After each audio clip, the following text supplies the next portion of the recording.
The story starts with Jennifer, who is one of the last people in the office on a Friday night. She's planning to catch a plane to New York for a long weekend to see her ex-fiancé on Valentine's Day. So she writes him an email. She doesn't want to be late for her flight, so she grabs some candy and leaves the office. At the same time, Guy is also getting ready to leave work. They both end up waiting for the elevator at the same time. Jennifer gets on the elevator on the 49th floor, and Guy joins her on the 42nd floor. Guy starts chatting and joking with Jennifer, but she doesn't seem very interested in talking. Suddenly, the elevator stops, and Guy tries to fix it by using the keys and pressing the alarm button, but nothing works. Even though the electricity in the elevator seems to be on, they can't get it to move. Guy tries to open the door, but it's stuck. They try to get the attention of the working camera, but no one responds. To make things worse, none of their phones have service because they're 4 stories underground. Jennifer starts to worry about missing her flight and wonders where the building's security is. 15 minutes later, they try calling for help and banging on the door, but no one can hear them.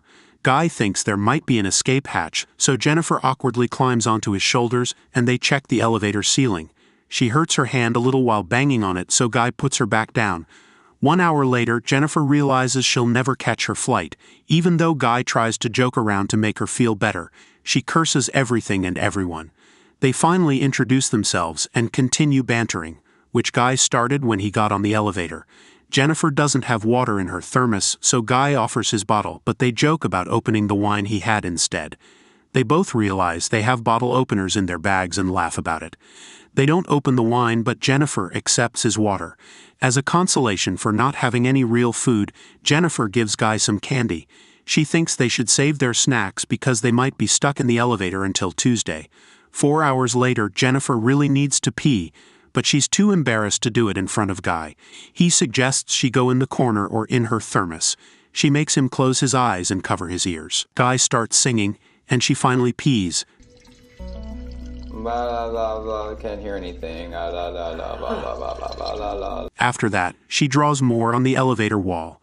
Later, they play a game and start talking about personal things. The guy says he doesn't have anyone looking for him because he's too into his job. Jennifer says she's the same. She says she wanted to surprise someone in New York, but he probably didn't want her to come. The guy decides it's time to open the wine and gives it to her. They drink to being alive. Later, they draw each other and get closer. The guy admits he saw her before in the office building but didn't say anything because he didn't want to seem like a stalker. She doesn't mind, she laughs. They finish their drawings and show each other. Her drawing of him is funny, while his is serious. Jennifer apologizes and takes a photo of the drawing, saying she'll use it as her profile picture if they survive. Then they talk about food, but since they're both hungry, she asks him to change the subject. He suggests different topics and she picks talking about making love. She gets up, turns her camera on him, and asks about the dirtiest place he's made love. The guy is a little shy, so she shares her story first. Jennifer tells him about one of her ex-boyfriends in college and the time they slept together in a library. When it's the guy's turn, he still doesn't feel like sharing his story because he doesn't think he has an interesting one. Jennifer tells him to make one up. So, the guy tells a story about a hot girl who wanted to be with him during a work picnic. He says that they got drunk, got in the car, and she begins to undress while he's driving. Guy gets weird and uncomfortable again, telling Jennifer that he got aroused and he had to stop. He apologizes because he thinks he crossed a line, but she says that it's cool. Guy approaches her awkwardly and kisses her, then begins to undress her. They make love in the elevator. After, Guy tells her that he could fall in love with her. You are amazing. I could fall in love with you. But she gets away from him. Jennifer tells him that she wants to get back together with her ex. That was the reason why she wanted to go to New York and surprise him, to patch things up and make everything better. Unlike Guy, she thinks that even though their encounter was fun, they should just keep it casual because what she has with her ex is real. But I love him. Jennifer is honest with him about how she feels and what her previous relationship was like. Guy, on the other hand, thinks that they connected and that her ex doesn't deserve her. She gets mad because she clearly still loves him and tells Guy that when they get out of the elevator, they'll just go back to their separate lives. Guy keeps insisting that they were meant to be together, and he begins to cry because he feels alienated even though they're locked in a box together. Suddenly, something flips in him, and Jennifer can feel it happen. Guy begins to tell her the truth about who he is. He lied to her about where he worked and about his name too. The man tells her that he didn't just notice her, but that he actually saw her every single day at work. He takes out his phone and shows Jennifer security photos he has on it of her, listing out the times and dates when it was.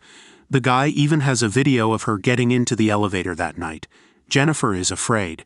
He tells her that he's actually the building's security guard and gets angry when he explains that no one ever notices people like him.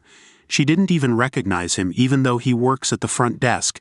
He thinks that he knows her more than her ex and tells her that he planned everything that happened that night.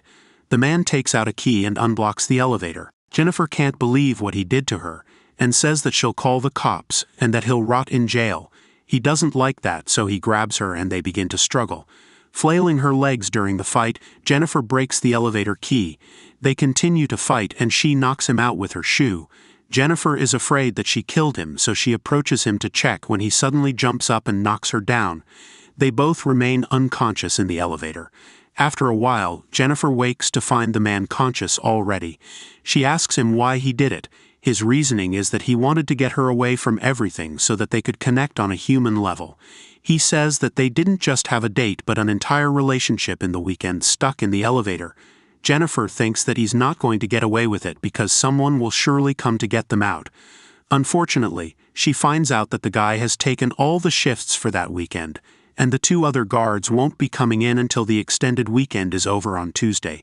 Jennifer asks what he'll do, and he says that he would rather kill her than go back to prison. He says that he never forced her to do anything, but Jennifer tells him that he kidnapped her.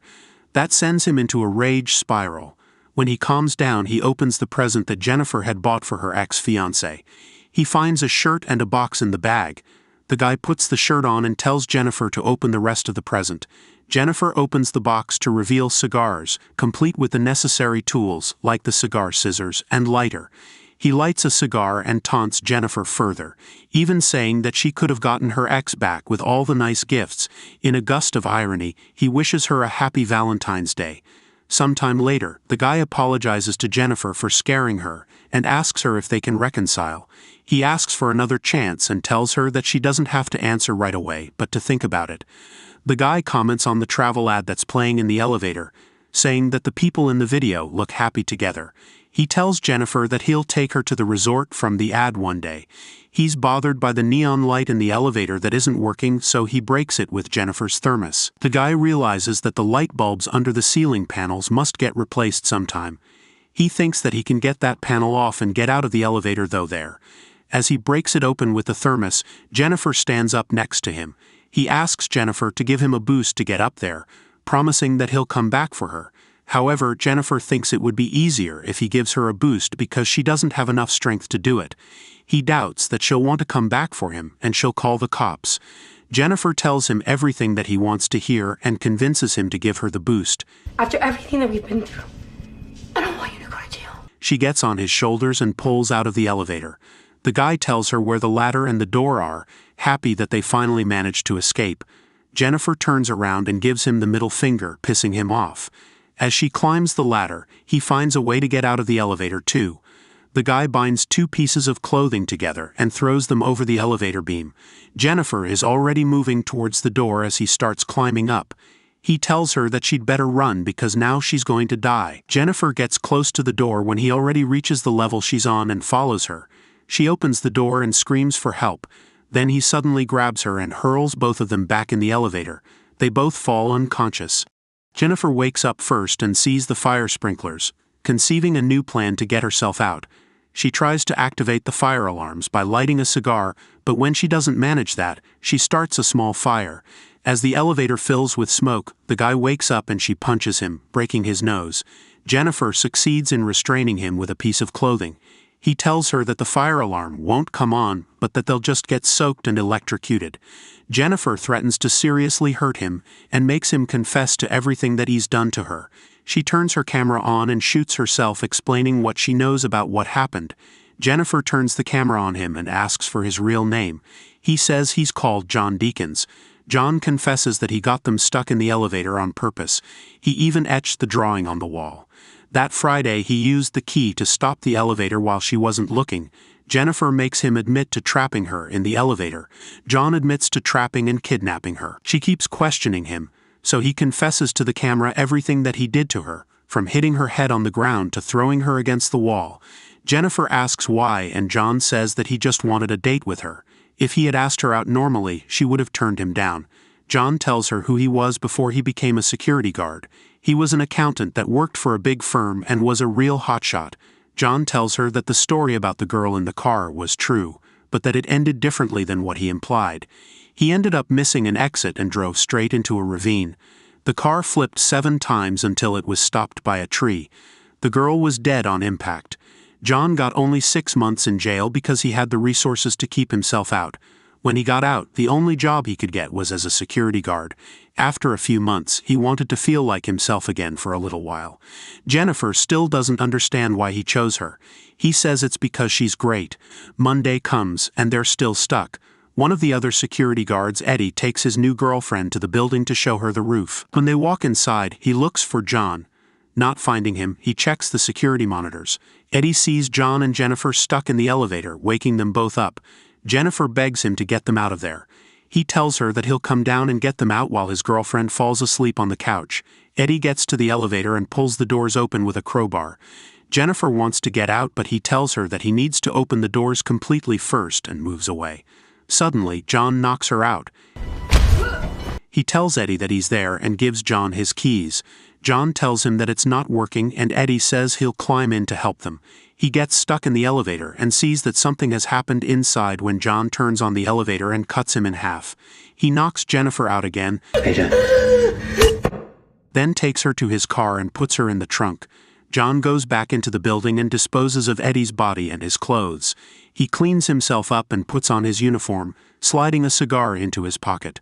When John gets to the front desk, he deletes all of the videos from the security cameras. Eddie's girlfriend wakes up and John kills her too, then drops her in the shaft as well. John gets to his car and takes Jennifer to a secluded location to dispose of her. He pours gasoline into a dumpster to prepare. Before he opens the trunk, John tells Jennifer that he still likes her and it's unfortunate they couldn't be together. Jennifer pretends that she's dead, and when John goes over to the dumpster, she hits him over the head, gets in the car, and starts driving. At one point, she stops when she finds the lit cigar in the tray. Jennifer starts backing up the car and rams into a terrified John. She comes out and sees that he's in the dumpster. Jennifer relights the cigar and walks away. Then she flicks the lit bud into the dumpster, burning John alive. Thank you for watching. Don't forget to subscribe. See you in the next video.